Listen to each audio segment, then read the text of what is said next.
I am 크리스찬 전한길입니다. 저는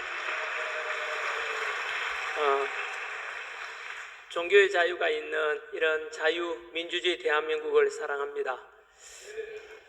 현재 오늘이 5월 23일이지요.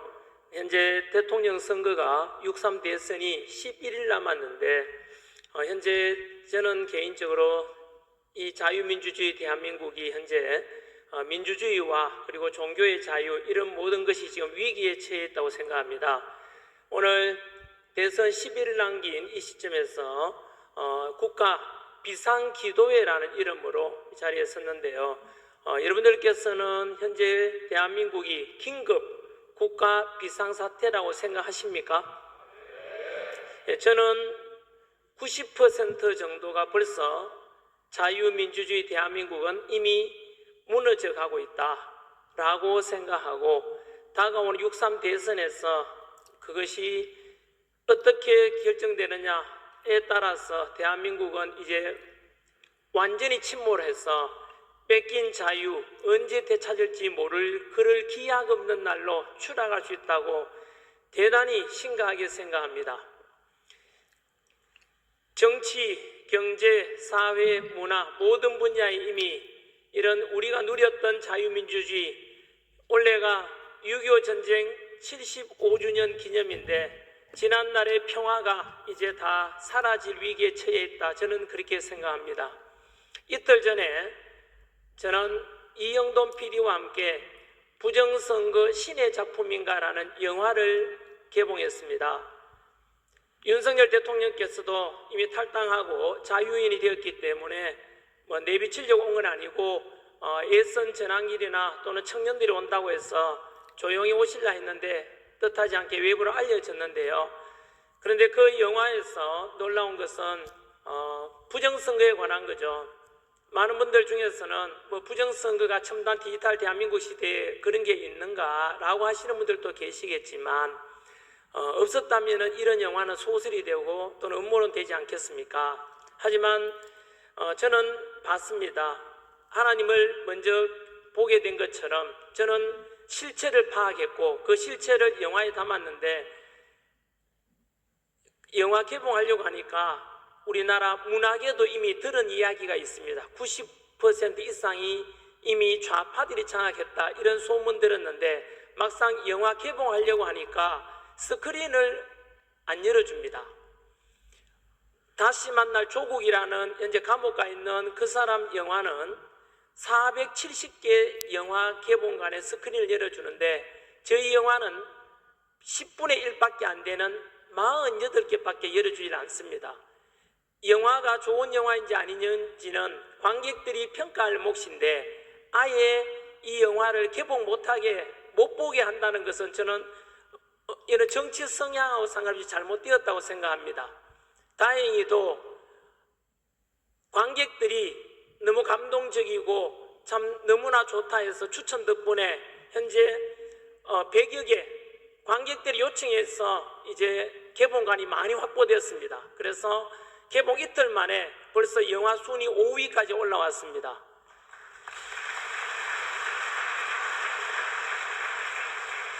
그래서 국민들이 결국은 살려주는구나 이런 생각이 듭니다.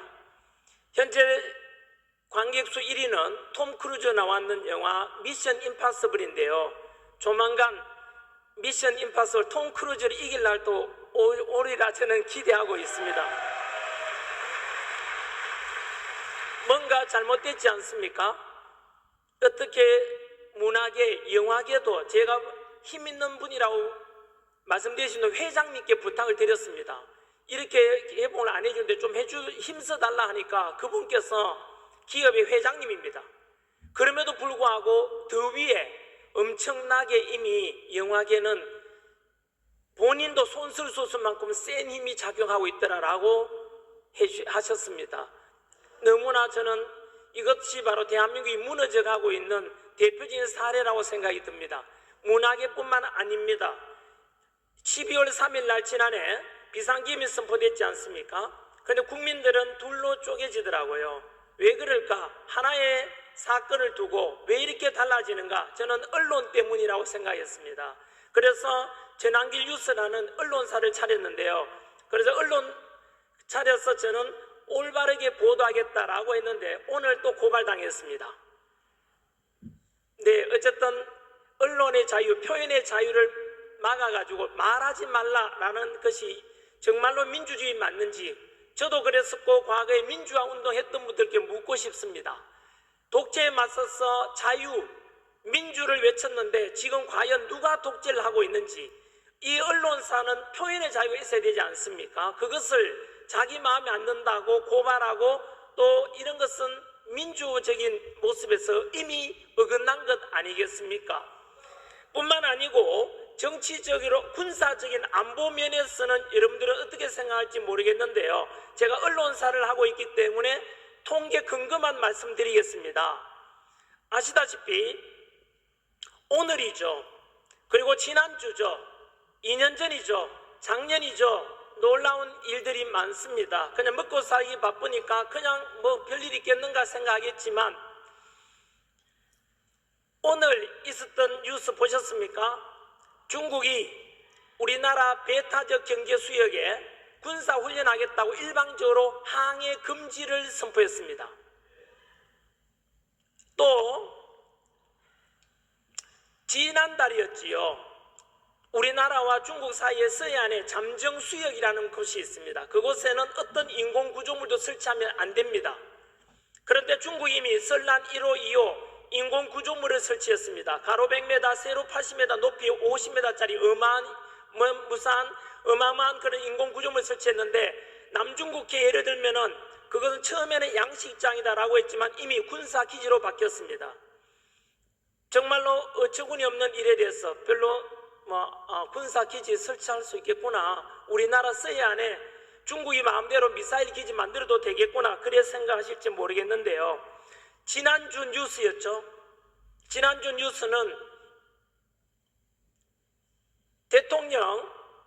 대통령실 용산에 있는 대통령실과 미군 기지가 있지 않습니까? 용산에 거기에서 1km 떨어진 지점에 650평의 땅이 1천억대 땅이 소유주가 알려졌는데 소유주가 누군지 아십니까? 중화인민공화국 소유주로 떴습니다. 대통령 집무실 미군 기지 1km 전방에 거기에 용산에 650평이나 되는 땅이 소유주가 중화인민공화국입니다.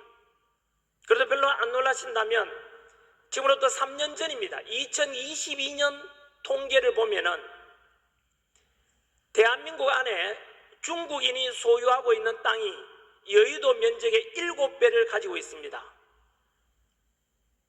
3년 전이니까 지금은 아마 더 많은 땅을 중국인이 소유하고 있을 겁니다. 그뿐만 아니고 지난해입니다. 2024년 우리나라에 외국인이 구입한 부동산을 조사해 보니까 65%가 중국인이었습니다.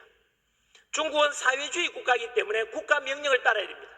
따라서 국가 위급 사태가 발생하면은 어느 순간에 중국인이 가지고 있는 모든 땅이 부동산이 중국 정부 소유로 바뀝니다. 여러분 이것은 무엇을 가리킵니까? 이것은 대한민국의 영토를 이미 중국이 그만큼 차지하고 있다고 생각하시면 됩니다. 이런 중국의 부동산 구입, 중화인민공화국이 중국 영토가 우리나라 안에 지금 있는 택이 됐습니다. 저는 역사 가르치는 강사로서 너무나 두렵습니다. 거기에 맞서서 미국은 어떤 경고를 했는지 아십니까? 우리보다 미국이 먼저 경고를 하고 나섰습니다. 미국이 지난주에 주한미 사령관, 브론슨 주한미 사령관이 다가올 6.3 대선은 한미 동맹관계의 교차점이 될 것이다 라고 했습니다. 한미 동맹관계의 교차점이 된다는 말은 직설적으로 말은 하진 않았지만 삐끗하면은 한미 동맹이 끼어진다는 것을 예고 또는 경고한 메시지가 주한미 사령관이 직접 말했습니다. 그리고 오늘이죠. 오늘 미군이 발표하기를 우리나라에 주둔하고 있는 미군 4,500명을 철수할 수 있다라고 경고했습니다. 제가 지금 소름 돋는 거 안 보이십니까? 여러분, 이런 우리보다도 미국이 더 큰 경고를 하고 있습니다. 가까이서 보면 잘 안 보일지 몰라도 멀리서 보면은 더 바이블 성경이나 글씨가 선명해 보이듯이 안에 있어서 우리가 몰라서 그렇지 바깥에서 보는 미국이 보기에 한미 동맹 관계에 대해서 너무나 지금 위기라고 말하고 있습니다. 그래서 다가올 6.3 대선은 저는 어느 후보를 지지받는데 이런 말 할 수는 없습니다. 지금은 선거 기간이기 때문입니다. 선거운동 기간이기 때문입니다. 그래서 저는 현명한 국민들께서 그리고 2030 청년 미래 세대들 모두가 깨닫고 자유민주주의 대한민국, 어제 그저께 전장의 유산이라는 영화가 개봉됐습니다. 거기에 저도 출연했습니다. 그 영화 역시 개봉하는데 어려움을 겪었습니다. 스크린을 확보해 주지 않아가지고. 그 영화가 6.25 전쟁의 비참함을 다룬 영화입니다. 교훈을 얻어야 됩니다. 6.25 전쟁 이래로 우리는 지난 75년간 평화를 누린 것이 누구 덕분이겠습니까? 저는 크리스찬으로서 하나님께서 직접 주셨다고 믿고 있고, 공산당은 아시다시피 종교는 인민의 아편이라고 해서 북한이든 중국이든 공산주의 사회주의 국가에서는 종교의 자유가 없습니다. 저는 그 반에서 우리 종교의 자유가 있고 하나님 지켜준 덕분에 지금까지 우리가 교회에서 이렇게 기도도 드릴 수 있고 복음을 전해드릴 수 있는 너무나 축복스러운 대한민국에서 살아왔습니다. 하지만 이 75년간의 평화가 조만간 사라질지도 모릅니다. 한번 사라진 자유, 한번 붕괴된 민주주의, 이런 나라는 되찾는데 너무나 큰 희생을 치를 수도 있습니다. 히틀러 독재 나치가 다시 정상 회복되기까지 아시다시피 600만 명 이상의 유대인들이 학살됐지 않습니까? 그 속에 많은 목사님들도 종교인들도 다 죽어가고 했던 것을 아십니까? 저는 대한민국에 다시 제2의 히틀러, 제2의 나치주의처럼 전체주의가 부활될 수 있다고 경고하고 있고 저도 그렇게 피부로 느끼고 있습니다. 6월 3일 대선에서 저는 어느 후보를 지지하든 반대하든 그건 여러분들의 선택입니다. 분명히 저는 역사 강사로서 그리고 언론인으로서 정확한 팩트만 말씀드렸습니다. 뿐만 아닙니다. 저는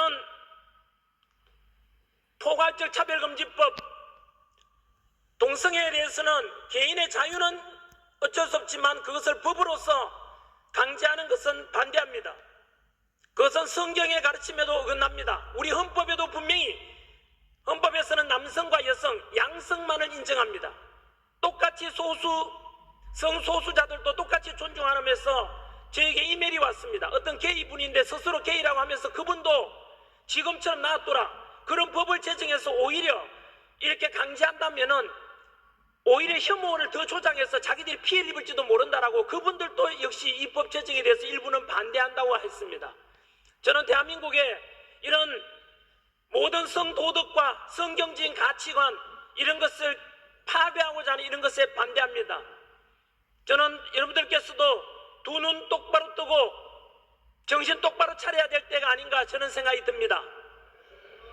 2주 전에 제가 55년 살면서 처음 듣는 소식이었습니다. 교회에 압수수색을 당하고 담임 목사님의 압수수색 당하고 휴대폰을 뺏겼다는 이야기 듣고 이게 과연 내가 알고 있는 자유민주주의 대한민국이 맞는지 진짜 그 뉴스를 보고 충격을 먹었습니다. 여러분, 이거는 유신 때도 없었던 일이고 우리 민주화 운동할 때 신성한 종교, 성당, 교회는 경찰력이 미치면 안 된다. 존중해 줬습니다. 그래서 민주화 운동하는 사람들이 1987 민주화 운동 하다가도 명동 성당에 가서 숨고 했습니다. 그만큼 독재 때도 없던 일이 지금 대한민국에 일어나고 있습니다. 나야 일이 아니라고 다들 쉬쉬할지 모르겠지만 현재 일어나고 있는 대한민국 모습을 보십시오. 이게 과연 일어날 수 있는 일입니까? 저는 55년 살면서 이걸 처음 봤습니다. 이런 일이. 더 이상 행동하지 않는 자의 양심은 악의 편이라 했습니다. 불의를 보고 목소리 내지 않는다면 광야에서 외쳤던 세례 요한 말씀 모르십니까? 왜 우리는 불의를 보고도 침묵해야 됩니까? 다 무너지고 내 앞에 우리 가족이 잡혀가고 압수수색 당하고 우리 자손들이 자유함을 다 잃을 때 그때서야 깨닫겠습니까? 그때는 이미 늦은 것이 아니겠습니까? 범죄자가 사법부에서 유죄 판결을 내렸는데 그 판사를 탄핵하고 그 대법관을 탄핵한다는 이런 것은 저희들이 초등학교 때 배웠던 삼권분립에 대해서 어긋나는 거 아닙니까? 민주주의에서 삼권분립이 기본 아닙니까? 입법부, 사법부, 행정부 분리시키는 이유가 무엇입니까? 국민의 기본권을 보장하고 국민들을 법으로부터 보호하기 위하고 권력으로부터 보호하기 위해서 만들어 놓은 건데 그 삼권분립이 붕괴되는데 어떻게 침묵하고 계십니까? 어떻게 국민 여러분, 이런 일이 지금 대한민국에 일어나고 있는데 어떻게 침묵하십니까? 저는 침묵할 수가 없습니다.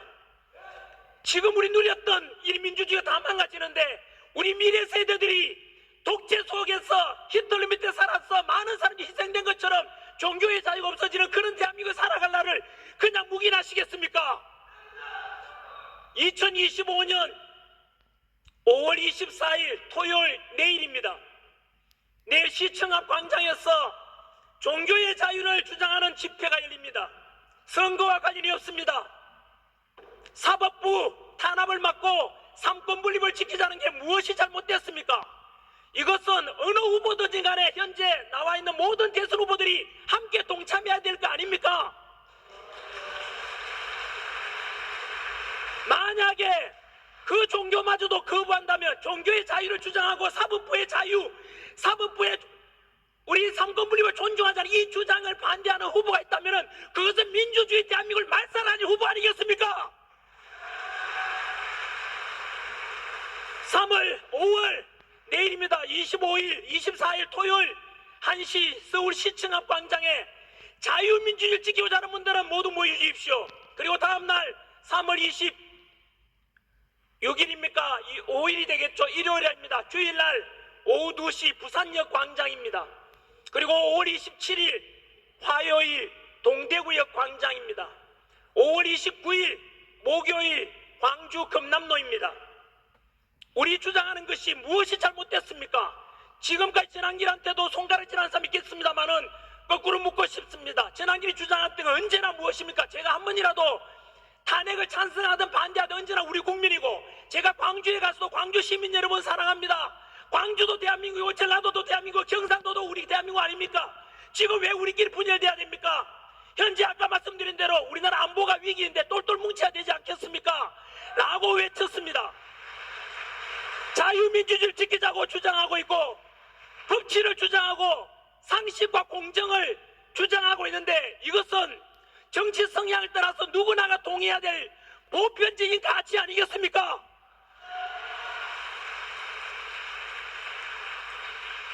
끝으로 제가 좋아하는 성경 말씀 구절 하나 같이 읽어도 좋습니다. 화면 준비되지 않았으면 갈라디아서 6장 9절입니다. 우리가 선을 행하되 낙심하지 말지니 포기하지 않는다면 때가 이름에 거두리라. 저는 하나님을 믿는 사람입니다. 앞으로도 자유민주주의 대한민국이 이처럼 하나님 믿는 사람 하나님 믿고, 불교 믿는 분 불교 믿고, 성당 가서 가톨릭 믿는 분들은 믿고 이런 종교의 자유가 있는 자유민주주의 대한민국을 물려줘야 되지 않겠습니까? 무엇이 잘못됐습니까? 아직 대통령 선거가 10하루가 남았습니다. 부디 저는 어느 후보를 지지 반대를 말하지 않습니다. 어느 후보가 자유민주주의를 지켜줄지를 저는 기준으로 삼을 것이고, 어느 후보가 지난 70여 년간 우리 평화 누렸던 것처럼 안보를 튼튼히 해서 전쟁 없는 나라, 한미동맹을 통해서 평화가 유지되는 나라, 그리고 자유민주주의와 법치와 공정과 상식을 주장하는 후보를 지지할 것입니다. 이것은 어느 후보든 간에 거기에 적합하다 후보가 있다면 여러분들 선택은 여러분이 하시면 됩니다. 아까 성경 말씀처럼 선을 행하되 낙심하지 아니하면 때가 이르면 반드시 거두리라고 했던 말씀을 저는 믿고 그 기도하면서 순종하며 나아가겠습니다. 감사드렸고 모든 말씀 예수님의 이름으로 기도드립니다. 감사합니다.